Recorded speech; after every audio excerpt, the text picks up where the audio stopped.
Hi, my name is Rayanne Porte and I'm glad you're here today. Today we're going to be talking all about the devil. In prior videos, I've talked a lot about how the very first step in overcoming our food and fitness struggles is to realize that God is the solution. He is the one that, above anything that we might try that's out there in the world, He is the one that will free us and heal us and save us from our struggle. He sent Jesus to die and rise again on the cross to save us from all the things that have happened to us with food and fitness and all of our sin and struggle in the past. Praise be to God. In this video, I'm going to focus now on how we can overcome our food and fitness struggles from this moment on.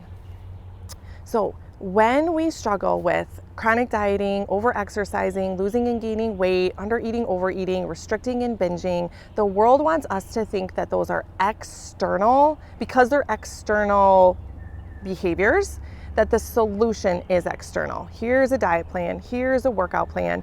And sometimes even when the world realizes that, oh, maybe there's more going on underneath the surface, maybe this is an internal problem, well, they might prescribe therapy, which can be a good thing, but if it's not faith-based, it's not addressing the true root cause of the problem, and that is the devil. So when we have food and fitness struggles, we get to realize that even though it's an external problem, it's merely how a deeper internal problem is manifesting itself. And so the battle that we're fighting is actually in our mind. The battlefield is in our mind and in our heart.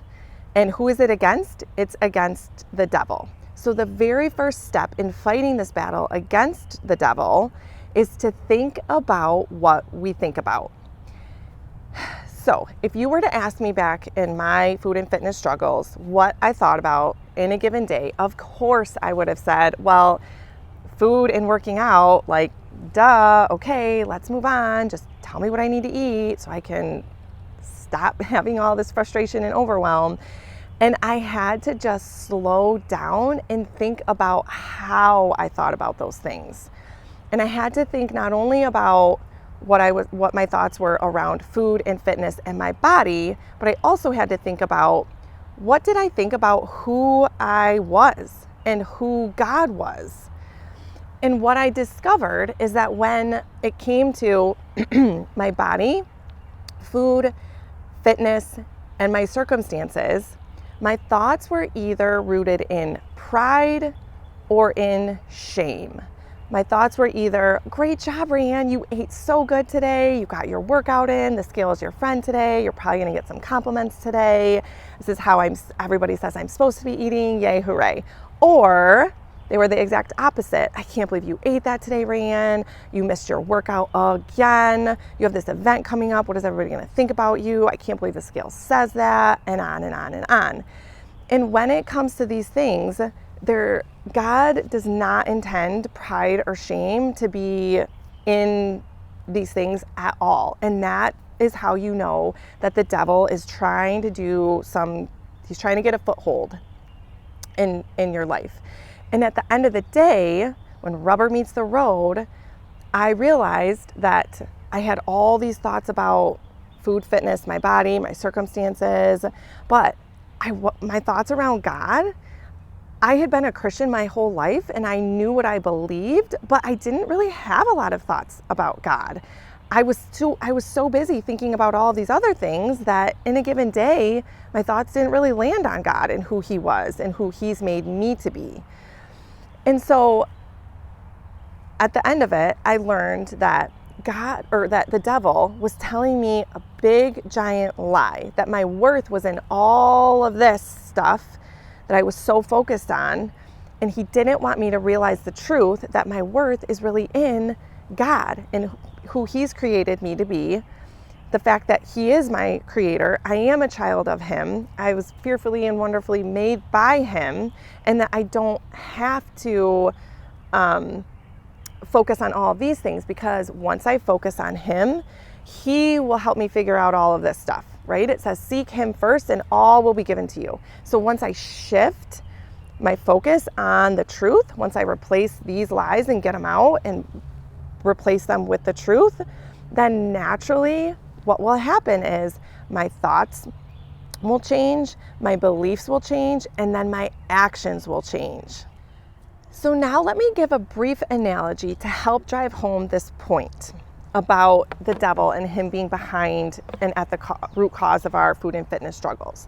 So let's just take the analogy of a football game.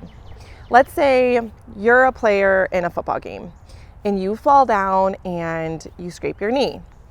Well, what's your natural inclination to do? You go out for a minute, get a Band-Aid, put it back on your knee, and then you go out and play again. Well, this is the same thing that we're doing in how we approach our food and fitness struggles.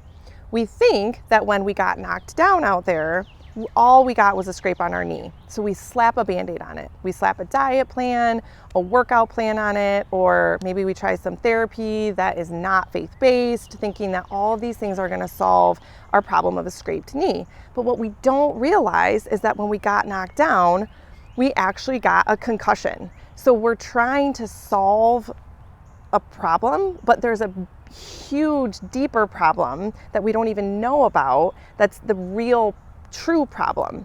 So we have this concussion and we're still out there playing the game. So when we actually address the real problem of having a concussion, we can go to God and we can say, oh my goodness, God, help me with this. Give me all the rest that I need to help me come out of this true problem now that I know I have a concussion.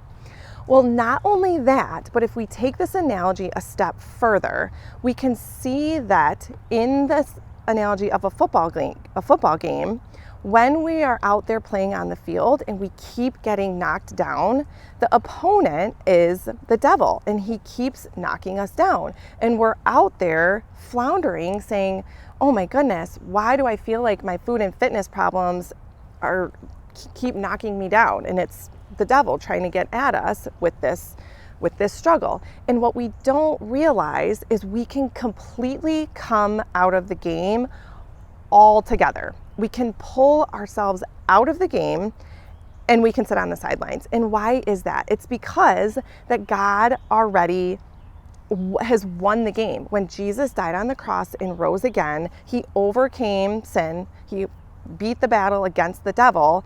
And now, because we have the Holy Spirit in us, the Holy Spirit is working through us to claim the victory that we already have when we are tempted, when we struggle with these things. We just need to learn how to walk in the victory that we already have. So when it comes to our food and fitness struggles, this is what the devil is doing. He's telling us lies about who we are and about who God is. He's trying to distract, discourage, and deceive us and tell us lies that our worth is in something other than God, or that we are our own God, right?